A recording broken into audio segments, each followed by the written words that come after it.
Welcome back. Now we will discuss the second point of agribusiness managers, organizing. The management task of organizing provides a framework or structure to operate in. Management basically किसी भी organization को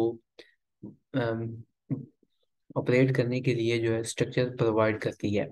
organising process is important at each level of management. Organising process हर level पे management का जो है बहुत अहम रोल प्ले करता है। और ये किसी भी अकाउंटेबिलिटी के रिजल्ट्स को अचीव करने में मैनेजमेंट की हेल्प करता है।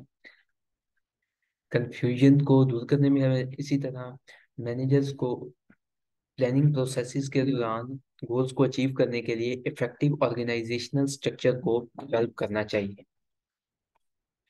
Task in organising, setup the organisational structure. Organisation के स्ट्रक्चर का सेटअप करना चाहिए। इसी तरह हर पर्सन को उसकी जॉब असाइन करनी चाहिए। लाइंस ऑफ अथॉरिटी, अथॉरिटी और रिस्पॉन्सिबिलिटी हर पर्सन को देनी चाहिए। और इसी तरह एस्टेब्लिश रिलेशनशिप, ऑर्गेनाइजेशन के दरमियान रिलेशनशिप को एस्टेब्लिश करना चाहिए। Levels of planning and goals for seed company. एक सीड कंपनी के प्लानिंग के लेवल क्या होते हैं और गोल्स क्या होते हैं। फर्स्ट ऑफ ऑल हम देखते हैं कॉर्पोरेट स्ट्रैटेजी। इसमें हम देखते हैं कि किसी भी उसकी प्लानिंग जो है कंपनी की, वो एक सीईओ और एग्जीक्यूटिव टीम करती है। देन जो है वो स्ट्रेटजी वो आगे फॉर्मुलेटेड बिजनेस डिवीजन हेड के पास जाती है। देन उससे आगे functional head department, area head department के पास जाती है। और देन लास्ट पे जो है ऑपरेटिंग यूनिट्स में हो जाती है। इसी तरह आप देखें गोल्स फॉर सीड कंपनी, एक सीड कंपनी के क्या गोल्स हो सकते हैं। इसमें वो एक seed company basically 5 million profit जो है जनरेट करना चाहती है सोयाबीन डिवीजन ऑब्जेक्टिव के जरिए, जिसमें 2 lakh units soybean basically company sale करना चाहती है $20 पर यूनिट के हिसाब से। और उनकी होल प्रोडक्शन कॉस्ट जो है $15 पर यूनिट है। इसी तरह $20 पर यूनिट के हिसाब से 2 लाख सोयाबीन यूनिट्स जो है सीड कंपनी सेल करती है अपना प्रॉफिट जनरेट करने के लिए। ऑर्गेनाइजेशनल स्ट्रक्चर को देखते हैं। किसी भी कंपनी ऑर्गेनाइजेशन का फ्रेमवर्क जो है ऑर्गेनाइजेशनल स्ट्रक्चर कहलाता है। डिफरेंट इसके अंदर पूरे होल फ्रेमवर्क में डिफरेंट जॉब्स जो है एक दूसरे से इंटरकनेक्टेड होती हैं, इंटरलिंक्ड होती हैं। और ये फॉर्मल फ्रेमवर्क के अंदर जॉब जो है ग्रुप्स में कोऑर्डिनेटेड सिस्टम में होती हैं। इसी तरह ऑर्गेनाइजेशन के स्ट्रक्चर का वर्किंग नॉलेज होना चाहिए ताकि हम कोई भी प्लान को पुट कर सकें उसके अंदर। और तम अथॉरिटी, एक अथॉरिटी होनी चाहिए जो कि स्पेसिफिक डिसीजन ले सके ऑर्गेनाइजेशन को रन करने के लिए। और न्यू एम्प्लॉयज को जो पोटेंशियल रखते हैं उनको कैरियर पाथ की जगह देनी चाहिए। ऑर्गेनाइजेशन स्ट्रक्चर को अब हम डिफाइन करते हैं। कैर्लसन सीड कंपनी का ये ऑर्गेनाइजेशनल स्ट्रक्चर एक चार्ट हमें दिखाया गया है, जिसमें सबसे पहले है प्रेसिडेंट जॉन कैल्सन। इसके आगे अगर आप देखें तो एक वाइस प्रेसिडेंट रिसर्च है, then vice president sales marketing है, एंड वाइस प्रेसिडेंट प्रोडक्शन है। देन इनके आगे जो है डिफरेंट फील्ड मैनेजर्स हैं। और मैनेजर से आगे फिर गए फर्दर ऑन। ऑर्गेनाइजेशनल चार्ट को अब हम डिफाइन करते हैं। Shows organisation structure for company. सबसे पहले हम बात करते हैं division of labour. The manner in which jobs are broken into components and then assigned to members or groups. इसमें बेसिकली जॉब, हर एक पर्सन को जॉब असाइन की जाती है और उनको डिफरेंट पार्ट्स में डिवाइड करके हर एक पर्सन को उसके हिस्से की जॉब जो है असाइन की जाती है। देन हम बात करते हैं चेन ऑफ कमांड की, जिसमें हम अथॉरिटी और रिस्पॉन्सिबिलिटी रिलेशन और links between manager and then दो सुपरवाइजर्स। मैनेजर्स और सुपरवाइजर्स के दरमियान उनको इंटरलिंक करने के लिए उनको अथॉरिटी और रिस्पॉन्सिबिलिटी दी जाती है। फिर हम बात करते हैं ब्यूरोक्रेसी की। ब्यूरोक्रेसी क्या है? Basically a highly specialized structure which work is divided into specific categories and carry out special departments. Bureaucracy में बेसिकली स्पेशल, जब कोई भी बड़ा काम होता है तो उनको छोटे डिपार्टमेंट्स में डिवाइड कर दिया जाता है और देन उनको आगे फर्दर डिवाइड किया जाता है डिफरेंट मैनेजर्स को और फील्ड असिस्टेंट वगैरह को। जिस तरह आप देखें कि हमारी यूनिवर्सिटी है तो इसमें आगे फर्दर बहुत सारे डिपार्टमेंट्स हैं और देन उनके आगे एचओडी है, डीन है। इसी तरह एक बिजनेस ऑर्गेनाइजेशन भी इसी तरह काम करती है कि उसमें फर्दर आगे स्पेशल डिपार्टमेंट्स जो है उनको जो है काम असाइन किया जाता है। अब हम बात करेंगे डायरेक्टिंग की। डायरेक्टिंग क्या होती है? Guiding the efforts of other toward achieving a common goal.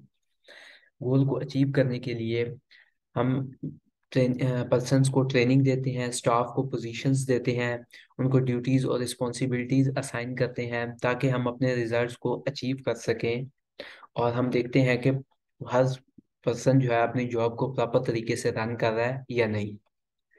Directing में क्या क्या है? लीडिंग है, सुपरवाइजिंग है, मोटिवेटिंग है, डेलीगेटिंग है और एवेल्युएटिंग है। कोई भी पर्सन जो ऑर्गेनाइजेशन को लीड कर रहा है, फिर उसके बाद सुपरवाइजर्स हैं, इसी तरह मोटिवेटिंग, डेलीगेटिंग और एवेल्युएटिंग है। Management involves performing management task and function. Management जो है परफॉर्म होने वाले टास्क और फंक्शंस को के अंदर इन्वॉल्व होती है basically. Leadership involve in influencing the attitude and behaviour of followers and motivate them to their best work. Leadership का काम बेसिकली ये होता है कि वो वर्कर्स को, फॉलोअर्स को, उनके एटीट्यूड को देखे और उनको बेस्ट वर्क, अच्छे से अच्छा काम करने के लिए मोटिवेट करे। Shaping the work climate. Create a work climate for success helps a manager improve employees and further so on।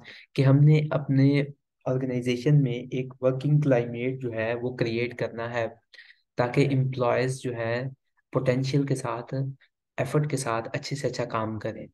उसकी एक हम एग्जांपल उनको देंगे, इसी तरह हम उनके गोल्स को सेट करेंगे, उनको बताएंगे और उनको टारगेट देंगे कि वो अचीव करें इन गोल को। और अगर वो अचीव करते हैं तो हम उनको क्रेडिट देंगे, बिला वजह किसी को ब्लेम नहीं करेंगे। हम सिंसियर रहेंगे, फेयर रहेंगे और उनको इनकरेज करेंगे।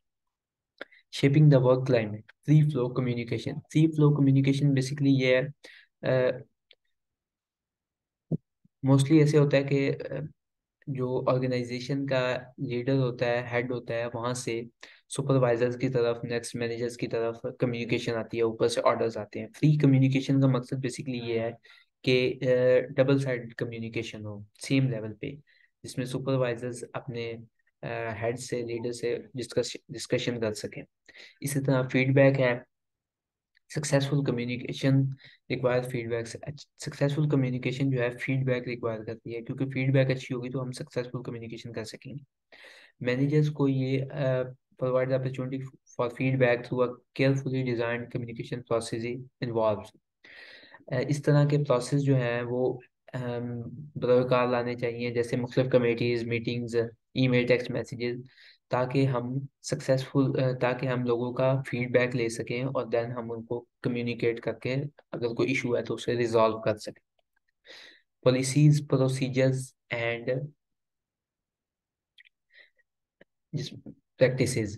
पॉलिसीज में हम देखते हैं जिसमें guide the thinking process during planning और डिसीजन। इसमें हम जो है प्लानिंग और डिसीजन के बारे में हम पॉलिसीज बनाते हैं। इसी तरह हम अपने एक एम्प्लॉय की एक जो है बाउंड्री सेट करते हैं कि nobody can move out this boundary, कि कोई भी अपनी एक हद से बाहर रह के काम, एक हद तक काम करेगा, उससे बाहर नहीं जा सकता। इसी तरह हम प्रोसीजर स्टेप बाय स्टेप सबको गाइड करते हैं, किस पॉलिसी को इम्प्लीमेंट करते हैं। उसके बाद हम बात करते हैं प्रैक्टिसेस की, लास्ट पे। What is actually done in the firm. Managers have to show that policies make sense, are relevant, and are enforced in order for them to become avoid separate practices। किसी भी form में actually क्या work हो रहा है, managers जो है उन पॉलिसीज को जो है इन्फोर्स करता है और उनको प्रैक्टिसेस को जो है सेपरेट करता है और दूसरे लोगों को बताता है कि ये हमारा गोल है और हमने ये अचीव करना है। उसके बाद आ जाती है बात कंट्रोलिंग की। Controlling task monitor performance make adjustment to stay on purpose, monitoring and evaluation of activities. Performance is measured and compared with standards। Controlling का मकसद बेसिकली जो एक्टिविटीज परफॉर्म हो रही है किसी भी ऑर्गेनाइजेशन में उनको मॉनिटर करना और एवेल्युएट करना। परफॉर्मेंस जो है उसको मेजर करना स्टैंडर्ड सेट के साथ कि आया हमारी प्रिडिक्शन और जो एक्टिविटी परफॉर्म हो रही है वो सेम जा रही है या नहीं। इसी तरह controlling compensate with misjudgment, unexpected change, impact of change, if need for control information is not real, frustration, disrespect, inaccuracy। Controlling में हमें कंपनसेट करना पड़ता है misjudgement, unexpected change, impact of change को हमने मैनेज करना है। और अगर कंट्रोल इन्फॉर्मेशन जो है सही नहीं है, जिसमें डिसरिस्पेक्ट है, इनएकुरेसी आ रही है, तो उसको भी हमने मैंने देखना है, मैनेज करना है। Controlling important purpose of control is to evaluate the progress being made toward organization goal। Important मकसद जो है कंट्रोलिंग का, वो बेसिकली हमने ये देखना है कि द बजट फॉरकास्ट कंपैरिजन, कि हमारी ऑर्गेनाइजेशन सही काम कर रही है, आया उसकी प्रिडिक्शन और उसके गोल्स जो है वो सेम जा रहे हैं, जो हमने प्रिडिक्ट किया और जो इस वक्त हमारी वर्किंग है वो सेम है, काम सही हो रहा है। बजट और फोरकास्ट कंपैरिजन करेंगे। इसी तरह हम forecast of sales and expenses in line with predictions, यही बात जो पहले बता चुके हैं कि प्रिडिक्शन में हमने जो एक्सपेक्ट किया था, आया हम उसके उसी तरह काम कर रहे हैं या नहीं। Thank you so much.